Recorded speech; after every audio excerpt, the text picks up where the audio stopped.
Bismillahirrahmanirrahim. Alhamdulillah wa kafa wassalatu wassalamu ala asyrafil anbiya wal mustafa amma ba'd. Alhamdulillah, di kesempatan kali ini kita akan sebutkan pentingnya mempelajari bahasa Arab. Dijelaskan oleh para ulama beberapa sebab yang menjadikan mempelajari bahasa Arab itu penting.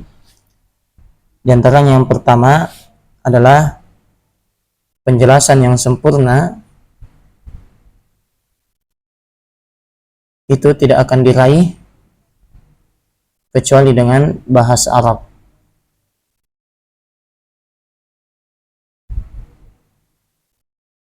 Ya, kecuali dengan bahasa Arab. Baik, oleh karena itu Allah Subhanahu wa taala berfirman di dalam surah Asy-Syu'ara di ayat yang 195. Allah menyebutkan bahwasanya Al-Qur'an itu diturunkan dengan bilisanin Arabiyyin mubin, dengan lisan bahasa Arab yang sangat jelas, ya, mubin, yang jelas.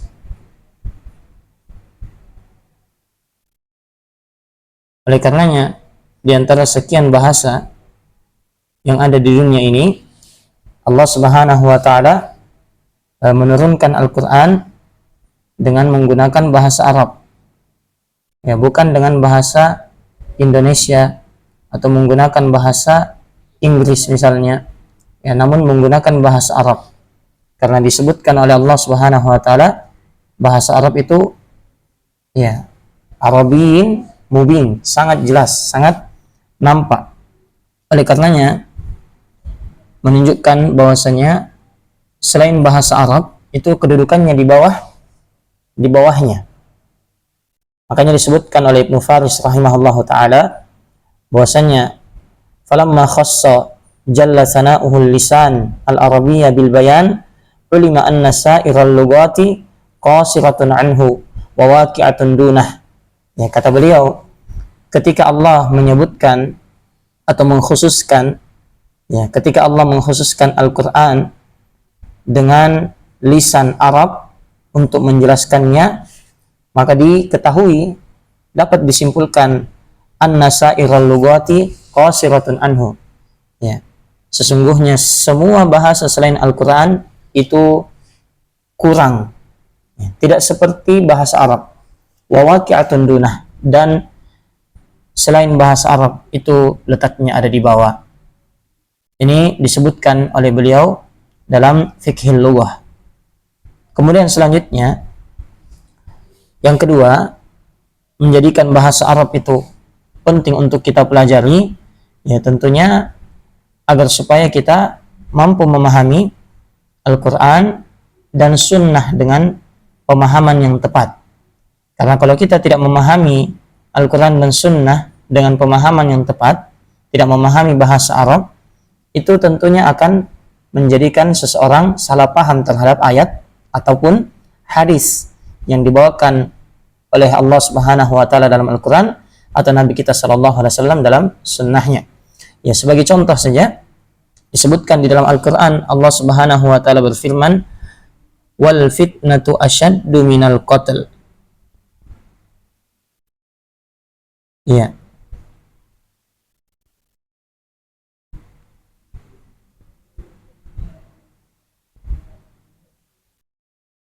Ya, kalau kita baca terjemahan arti wal fitnatu asyaddu minal qatli, ya, yang namanya fitnah itu lebih berat dari pembunuhan, orang akan memahami, oh, berarti fitnah, memfitnah orang lain itu dosanya lebih besar.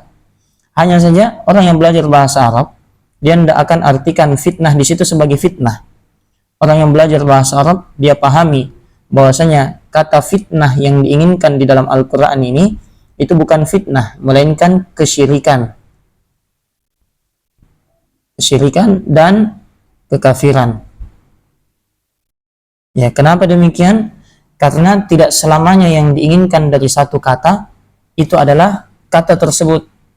Ya, makanya disebutkan contohnya saja di dalam Al-Quran, Allah Subhanahu wa taala berfirman, ya, kullu man 'alaiha fan wa yabqa wajhu rabbik. Wa yabqa, ya, segala sesuatu yang ada di atas muka bumi ini, di dunia ini akan sirna. Wa yabqa, dan tersisa, wajhu, ya, dan tersisa wajhu rabbik, wajah Rabbmu. Wajah di sini yang diinginkan bukan kata wajah itu sendiri, bukan wajah saja yang tersisa, namun yang tersisa wajah Allah, maksudnya adalah Allah saja. Segala sesuatu akan sirna kecuali Allah. Itu orang kalau paham bahasa Arab, dia akan paham Al-Quran dengan baik. Ya, beda kalau orang tidak paham, mungkin dia akan artikan, oh berarti Allah ini seperti burung, ya, seperti film film anak-anak itu, ya, Angry Birds katanya, ya, berarti tersisa kepalanya saja. Bukan seperti itu. Sama kita dalam bahasa Indonesia ada ibaratnya, ada perumpamaan. Ya, kalau kita bilang misalnya ada seseorang yang tidak hadir, ya, kita akan mungkin bertanya, di mana Muhammad? Ya, kenapa batang hidungnya tidak pernah kelihatan? Ya, itu istilah batang hidung, itu yang diinginkan bukan batang hidungnya yang dicari, tapi orangnya. Ya, sama dengan wajah Rabbik di ayat ini. Dan tersisa wajah Rabbmu, maksudnya bukan wajah saja, melainkan Allah Subhanahu wa ta'ala. Itu harus kita pahami, dan tidak bisa kita pahami kalau kita tidak mempelajari bahasa Arab, ya, mempelajari bahasa Al-Quran dan Sunnah Nabi Sallallahu Alaihi Wasallam. Maka ini sangat jelas pentingnya kita mempelajari bahasa Arab. Ya, orang yang paham bahasa Arab, dia akan pahami Al-Quran dengan pemahaman yang lebih dalam dibandingkan selainnya. Ya, sama misalnya, saya berikan satu contoh lagi, terakhir. Allah Subhanahu wa ta'ala berfirman di dalam Al-Quran, wa tawakkal, ya, wa tawakkal alal hayyil ladzi la yamut.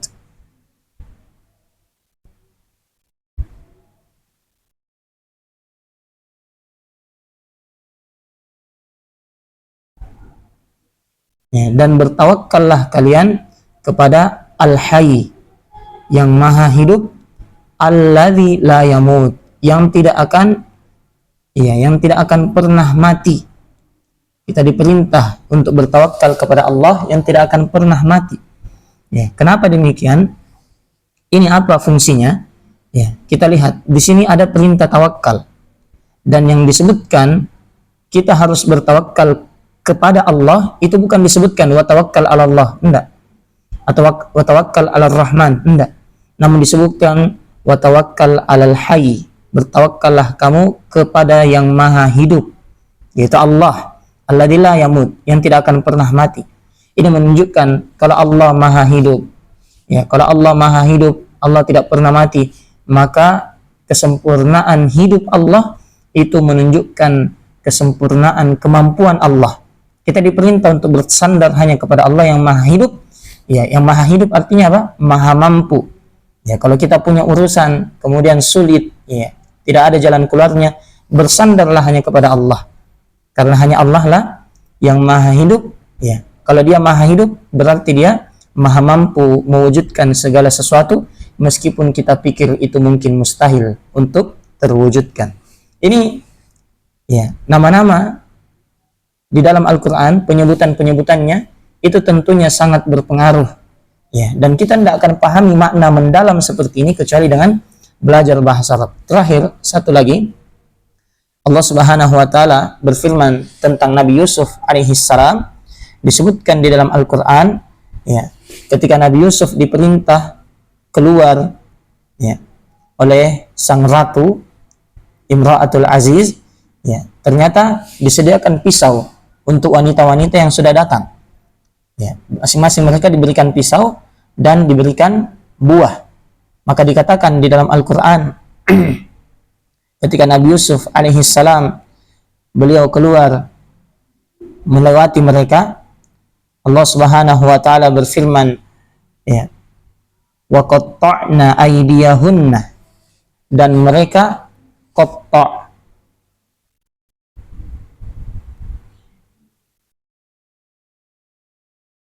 wa qatta'na aydiyahunna, dan mereka memotong tangan-tangan mereka. Di sini kalau kita lihat terjemahan dalam Al-Quran, terjemahannya saja ya, anggaplah kita tidak paham bahasa Arab. Kalau kita lihat terjemahan saja, qatta' di sini, ya, qatta'na itu artinya memotong. Tapi orang yang paham bahasa Arab, dia akan tahu qatta'na di sini, qatta' itu bukan sekedar memotong. Ya, bukan sekedar memotong. Jelas ya? Karena di dalam bahasa Arab, kata qata'a tanpa tasydid, qata'a itu artinya memotong. Ya, qata'a tanpa tasydid. Kalau dalam tasydid, qata'a, dalam kata qata'a itu hurufnya lebih satu dibandingkan qata'a. Kalau qata'a hurufnya cuma 3, kalau qata'a hurufnya 4, karena to-nya double, ada 2. Nah, maka dalam ilmu bahasa Arab, ziyadatul mabna tufidu ala ziyadatil makna. Tambahan huruf berarti makna bertambah pula. Bukan sekedar qatta'a, bukan sekedar memotong, bukan. Qatta'a artinya memotong-motong.